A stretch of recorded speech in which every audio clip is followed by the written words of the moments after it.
뭐 아무것도 하고 싶지 않고 그냥 누워서 이렇게 핸드폰만 하고 어떤 행동을 미룬다라든지 이런 부분들도 우울이나 불안이 좀 다른 방식으로 나타나는 부분들이기 때문에. 그래서 혹시 상담사님께서도 불안이나 우울 그런 것 때문에 상담을 받아보신 경험이 있으신가요?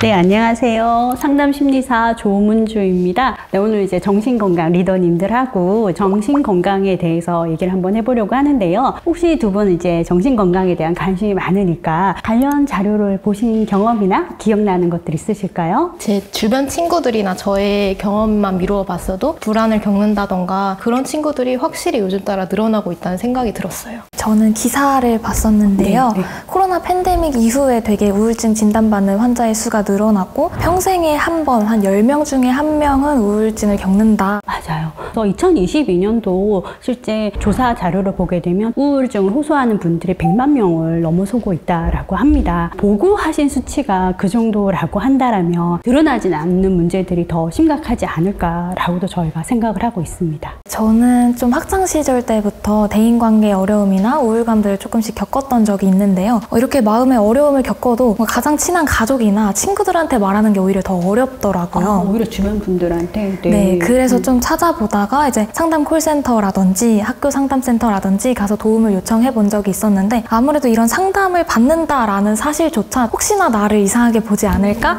하는 그런 걱정 때문에 상담 받는다는 사실조차 말하기 어려울 때가 많았던 것 같습니다. 주변 사람들이 나를 어떻게 볼까, 그런 것들 자체가 심리상담이나 정신과 치료 같은 경우 우리가 마음이 힘들 때 가장 도움을 많이 받을 수 있는 부분들임에도 불구하고 거기 갈 정도로 힘든 게 맞을까?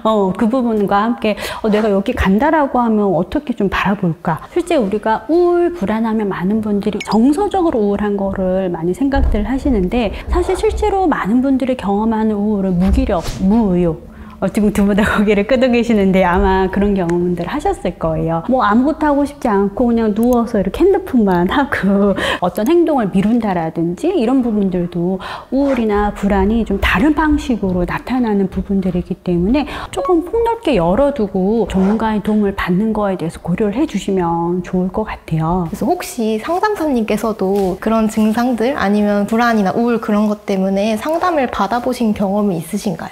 네, 현재 저는 이제 1급 상담사로 활동을 하고 있음에도 불구하고 상담을 받으면서 이제 제 문제도 해결하고 수련도 계속 유지하고 있다고 볼 수 있습니다. 실제로 해외에서는 이제 좀 심리 상담이 국내보다 보편화되어 있다 보니까 나 오늘 헬스장 가 이것처럼 나 오늘 심리 치료 하러 가 이런 식으로 말하는 게 되게 보편적이라고 전해 들었는데 우리나라도 좀 이러한 분위기로 점점점 가면 좋지 않을까 하고 생각합니다. 그래서 우리가 어떻게 보면 주변 사람의 인식이라든지 내 상태를 인식하기 어려운 부분들 이런 얘기도 했는데요. 또 어떻게 보면 또 중요한 부분이 하나 있잖아요. 아마 이용해 보셔서 아시겠지만 상담센터를 이용할 때 비용적인 부분들도 어떻게 보면 좀 무시는 못하는 부분들이 있었을 것 같아요. 저는 상담을 한 6곳에서 받아봤었는데 아무래도 학생이다 보니까 상담센터를 가려면 보통 5만 원에서 10만 원 정도의 비용이 들더라고요. 사실 5만 원, 10만 원 할 수 있지 않아? 라고 할 수 있는데 이게 회당 비용이라는 게 함정이죠. 어떻게 보면 한 달에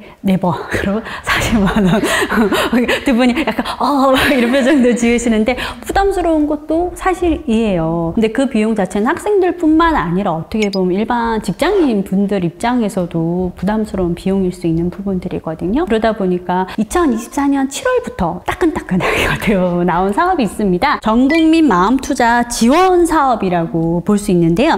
말 그대로 전 국민이 이용할 수 있고요. 연령대도 상관없고 그리고 소득 수준도 상관이 없습니다. 저도 이 마음투자 지원 사업이 나온 걸 알고 예전에 바우처를 발급받아 본 경험이 있는데요. 저 같은 대학생의 경우에는 학교 상담센터를 직접 방문해서 의뢰서를 발급받으실 수도 있고요. 직장인이나 학교 밖에 있는 청년분들 같은 경우에는 동네 정신건강복지센터나 아니면 병원을 찾아가셔서 쉽게 발급받을 수 있다고 알고 있습니다. 맞아요. 그래서 마음투자 지원 사업을 이용하시게 되면 8회에 한해서 심리 상담을 받으실 수 있고요. 중위소득 기준에 따라서 자부담금은 최대 30% 그리고 최소 0%까지 이제 되는 부분들이라고 보실 수 있으세요. 이전에는 공주민센터를 직접 방문해서 신청을 해야 됐다면은 최근에는 또 10월에 복지로 사이트를 통해서 들어가서 하면은 쉽게 온라인으로 신청할 수 있게 그렇게 되어 있더라고요. 그래서 확실히 전보다 쉬워진 것 같아서 많은 분들이 신청하시면 좋을 것 같다는 생각을 했습니다.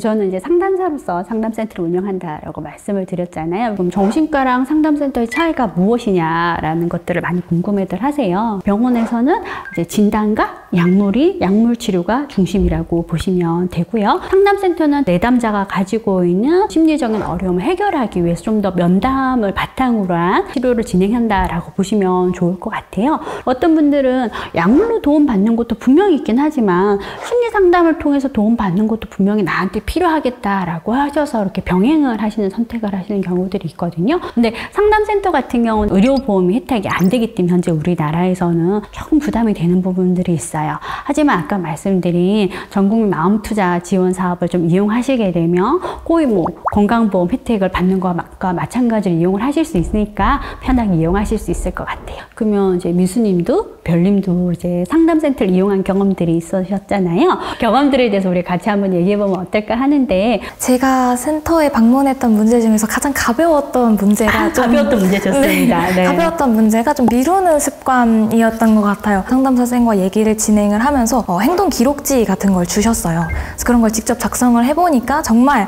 내가 이렇게 미루게 되는구나, 이런 생각을 하는구나 좀 확인할 수 있었던 것 같고, 실제로 제가 진행했던 회기는 7회기였었는데 끝난 이후에 실제로 좀 제 미루는 행동이 조금 줄어들기도 했었고, 아직 완전하게 고치지 못했지만 완벽주의? 네.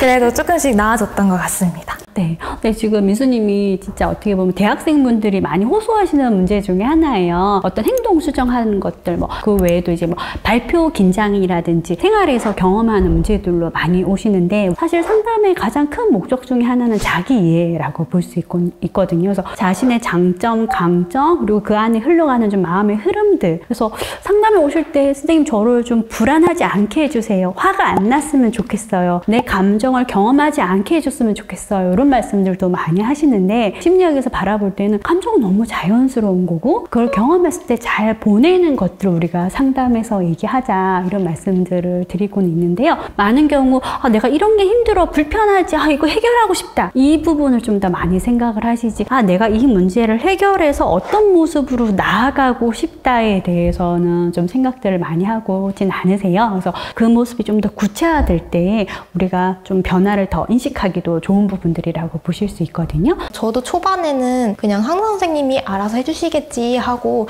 뭔가 조금 마음에 들지 않는 부분이 있어도 그냥 입 그냥 꾹 닫고 그냥 따라가야겠다라고 생각했을 때는 조금 상담이 만족스럽지 못했던 것 같아요. 그래서 초반에 나는 이 상담을 통해서 이런 걸 꼭 얻어가고 싶겠다, 이런 걸 좀 확실히 하면은 처음 상담을 하시는 분도 내가 원하는 내용의 상담을 받으실 수 있을 거라고 생각합니다. 또 상담을 시작하기 전이나 상담을 하고 있는 중에 고민이 많이 되는 것들이, 과연 내가 마주하고 있는 이 상담사 선생님께서 전문성을 갖추신 분이냐, 제대로 된 사람일까? 네, 그게 좀 고민이 많이 되는 것 같아요. 실제로 제가 알아봤을 때 상담과 관련된 민간 자격증만 몇천 개가 되더라고요. 우리나라에 정말 상담 관련 자격증이 너무 많죠.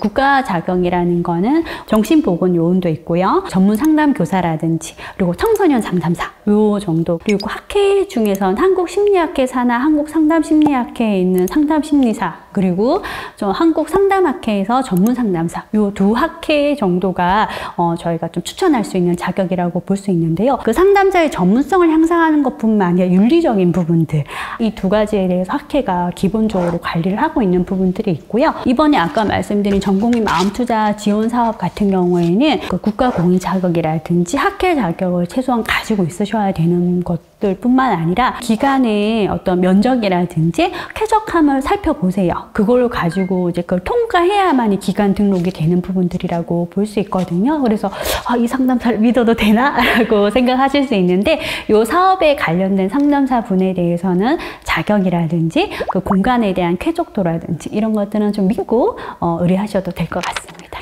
상담은 끝내도 우리의 삶은 계속 이어지고 있잖아요. 그럼 그 이후에 힘든 것들 이런 것들을 경험할 때는 좀 어떤 식으로 그 부분에 대해서는 접근하고 계세요? 상담에서 추천받았던 것 중에 일기를 쓰는 게 있었어요. 그래서 그때부터 일기를 매일매일 쓰고 있었는데 상담 받았을 때 내가 느꼈고 생각했던 것들을 일기에 적어놨으니까 힘들 때 그거 보면서 이런 것들을 내가 느꼈었지, 상담 선생님 이런 말씀을 하셨었지 라고 하면서 조금 위로도 받을 수 있었고 그 이후로 꾸준히 계속 일기를 쓰면서 내가 언제 긴장을 느끼는지를 눈에 가시화되니까 조금 더 불안이 사라지고 증상이 감소되는 그런 것들을 볼 수 있었어요. 일기라는 건 일종의 모니터링을 하는 거잖아요. 그래서 모니터링 활용 기능도 좀 살아있는 부분들이고 많은 분들이 특히 상담실에 오시는 분들은 자기한테 좀 가혹한 분들이 많으시거든요. 본인한테는 되게 자책을 하고 좀 잔인한 말을 하시지만 옆에 친구가 지금 당신하고 똑같은 말을 한다라면 뭐라고 해줄 것 같냐. 그러면 그분들은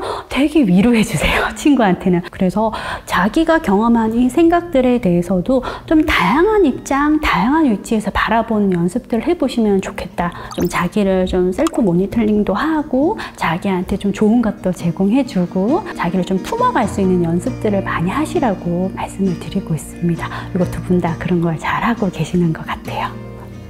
그래서 어떻게 보면 이 상담이라는 과정 자체는 우리 삶이 계속되는 한 내가 도움도 받고 언제든지 또 활용하실 수 있는 부분이거든요. 그래서 그런 이제 내 마음의 성장을 바탕으로 해서 좀 즐거운 인생을 사실 수 있으면 좋을 것 같습니다.